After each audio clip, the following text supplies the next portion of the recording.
Michael had always taken pride in his home's seasonal decorations. Having moved to Oak Ridge Estates just 6 months ago following his divorce, he was desperate to continue his family's Halloween tradition of handcrafting an elaborate scarecrow, the one piece of his old life he could still maintain. His daughter Emma, who now only visited on weekends, had helped design this year's creation.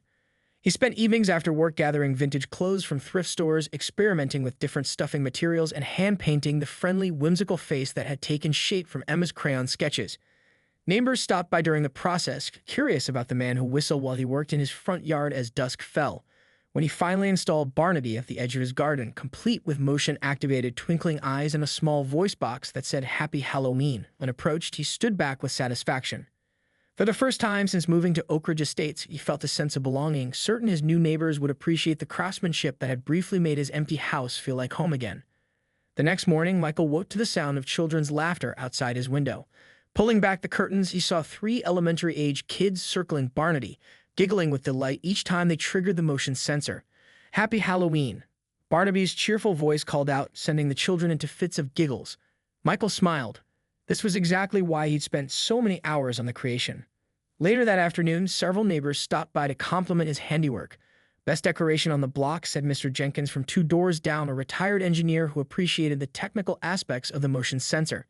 Haven't seen craftsmanship like this since I moved here. The HOA usually keeps things pretty subdued. HOA? Michael asked, suddenly concerned. He'd read through much of the Homeowners Association documentation when purchasing the house, but hadn't paid particular attention to decoration policies. Oh, don't worry, Mr. Jenkins said with a dismissive wave. Technically, there are rules about everything, but they're rarely enforced unless Veronica gets a bee in her bonnet about something. Veronica? Board president, 15 years running. He lowered his voice. Watch yourself at the fall festival next week. She'll be the one with the clipboard and the face that looks like she's smelling something unpleasant. Michael laughed it off. Surely a handmade scarecrow couldn't cause any trouble. That evening, he called Emma at her mother's house. Barnaby's a hit, he told her. Everyone loves him. Did you use the voice recording I made? Emma asked eagerly. Of course, it's perfect.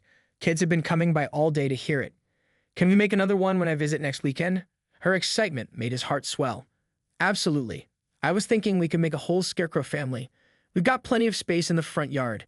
He already had ideas for new characters. Perhaps a Scarecrow mother and child to keep Barnaby company. For the first time since the divorce, Michael felt something close to happiness. He found a way to build something new with his daughter while honoring their past traditions.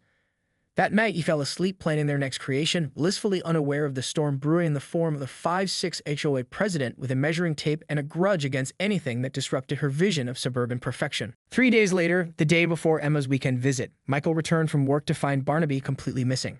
In its place, a bright orange violation notice stapled to a wooden stake driven forcefully into his garden bed, crushing his prized dahlias. The notice, printed in aggressive bold font, cited HOA Code Section 7.3, no lawn ornaments exceeding 3 feet in height. A $150 fine was assessed with a handwritten note adding, future violations will result in escalating penalties. The notice was signed with a flourish by Veronica Winters, HOA board president, in blue ink that had blowed through the paper. Michael frantically searched nearby trash cans, hoping to at least recover the voice box Emma had recorded.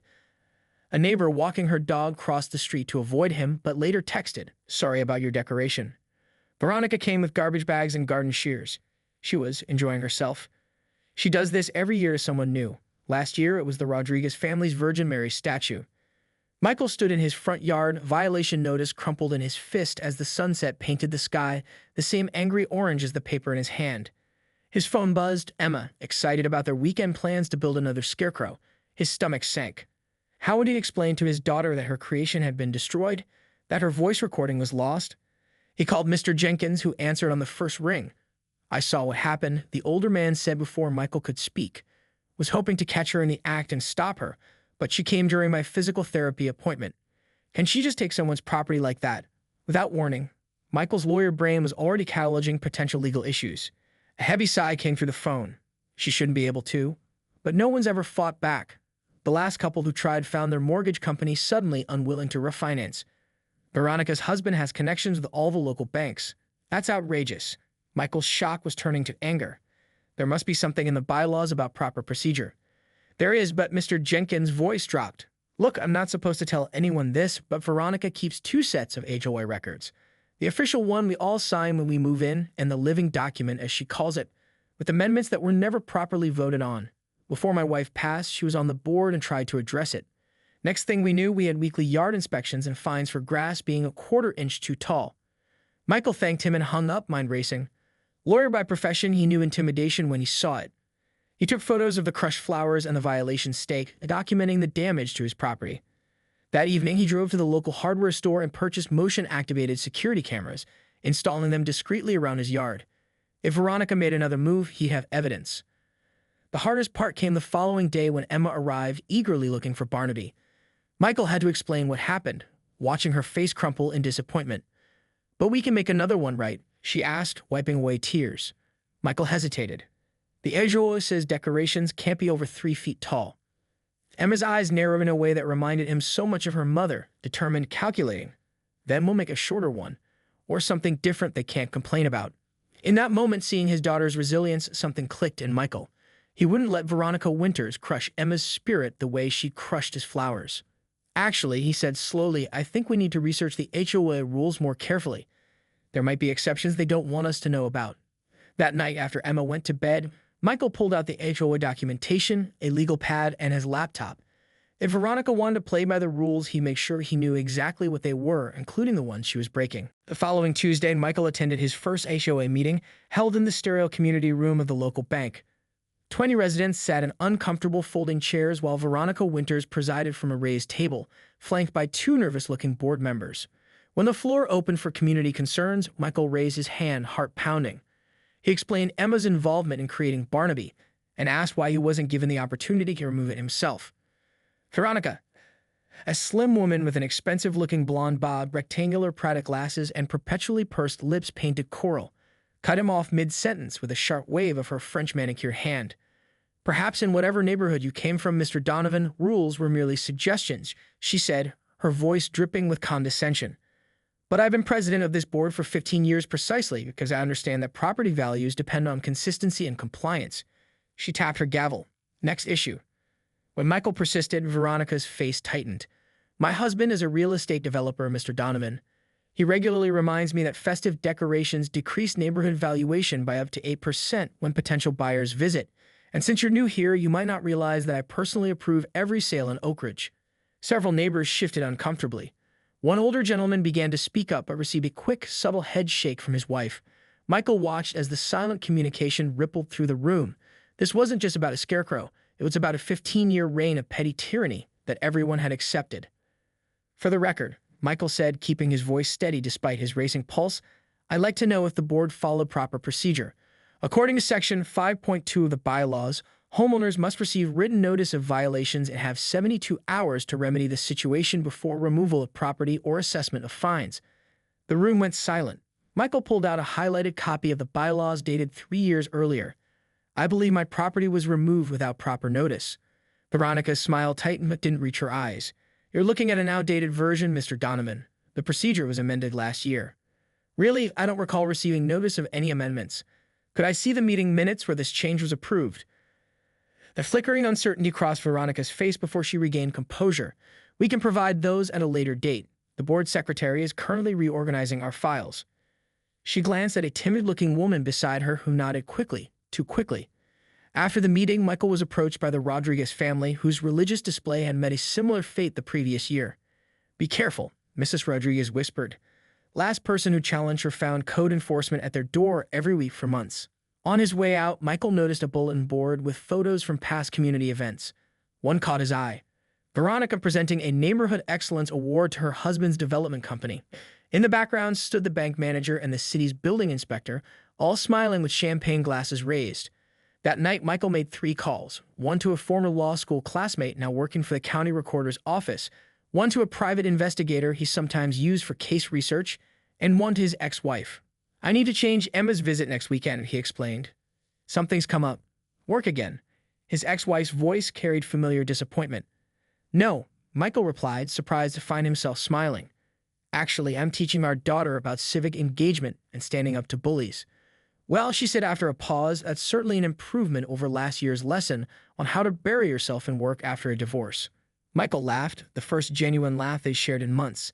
"I think I'm finally waking up," he said. and I need time to prepare her battlefield.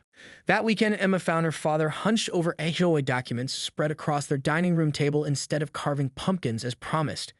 "We'll make a new Barnaby," she said simply, touching her father's hand. Something in his daughter's quiet determination reignited Michael's fighting spirit.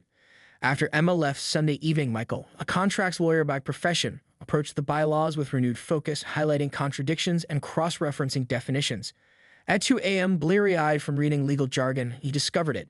While lawn ornaments over 3 feet were indeed prohibited, Article 12, Section B created a separate classification for seasonal artistic displays created by residents, with entirely different height restrictions.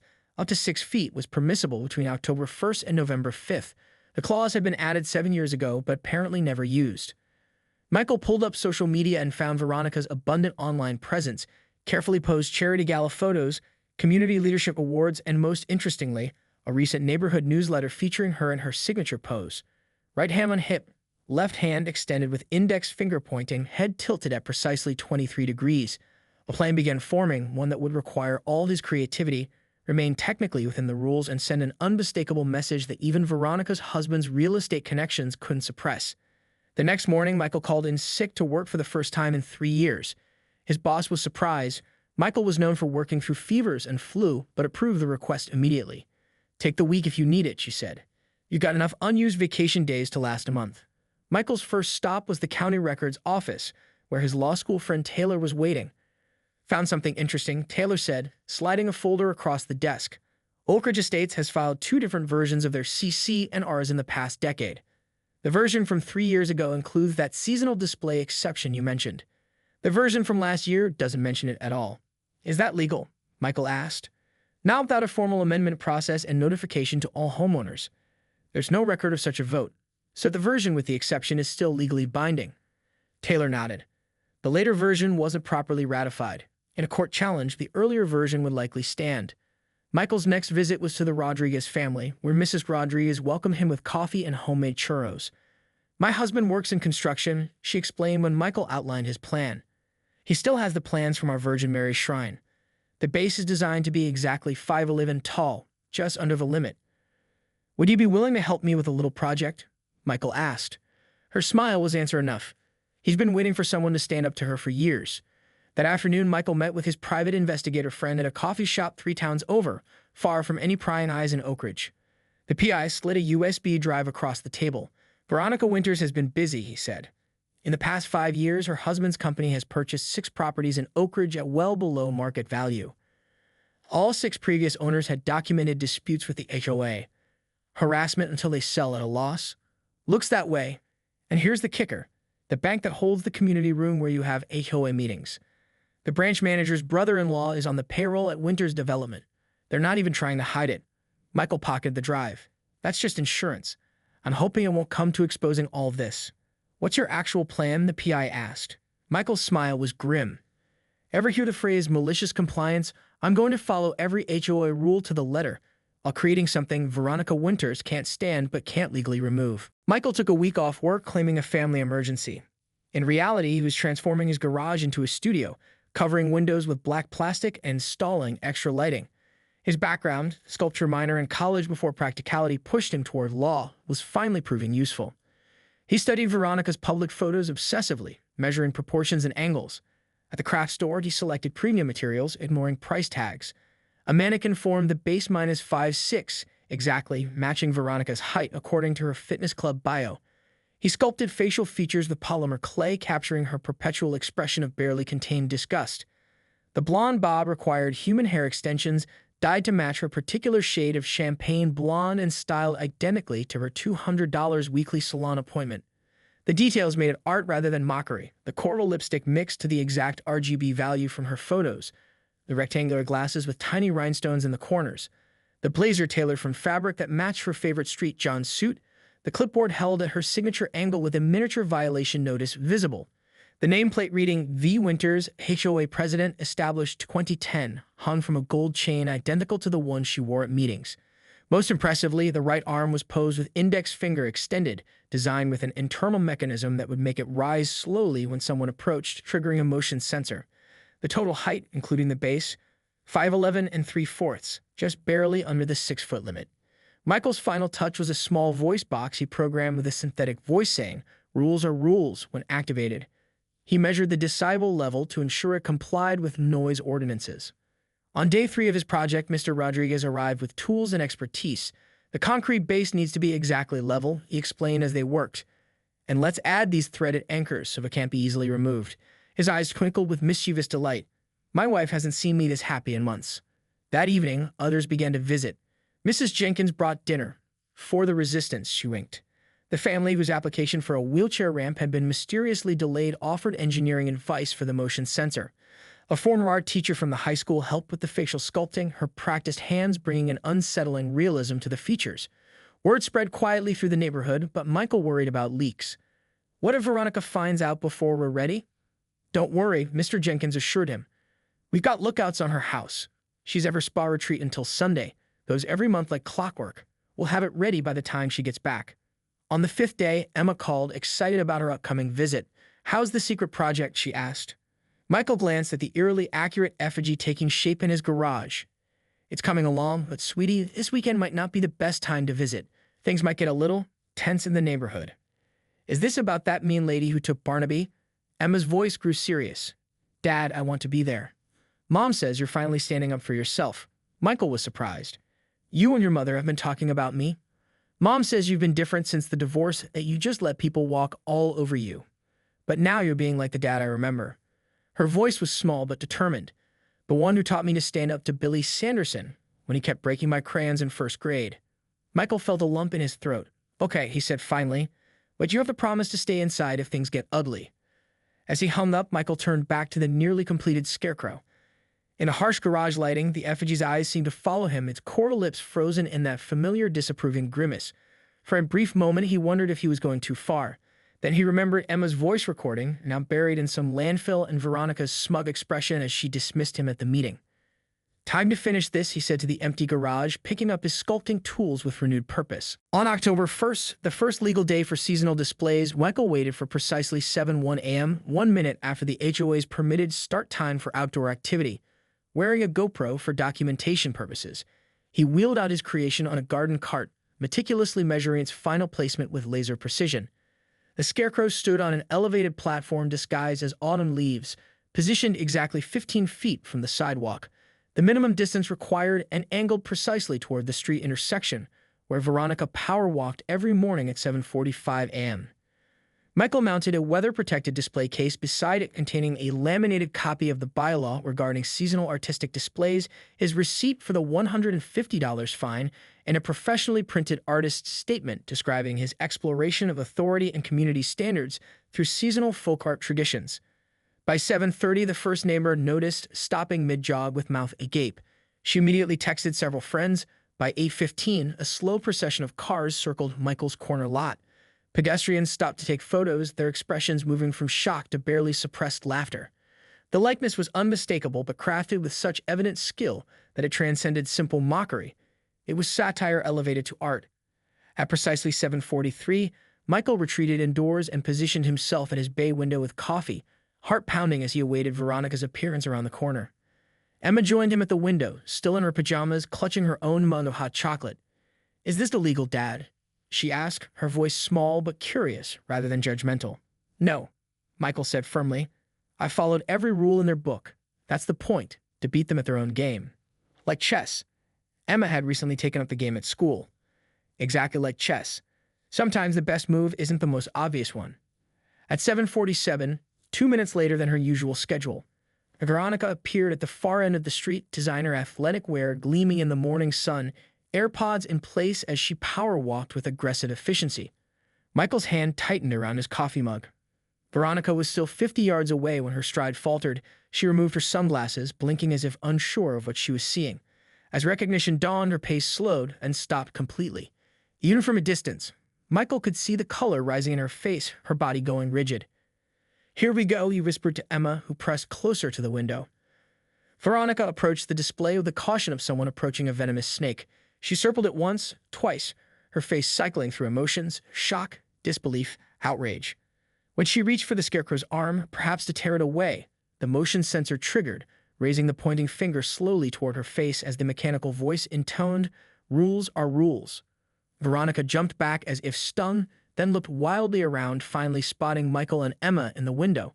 Her eyes narrowed to slits, her coral-painted lips forming words Michael couldn't hear, but could easily imagine. She stormed toward the house, designer sneakers pounding the pavement.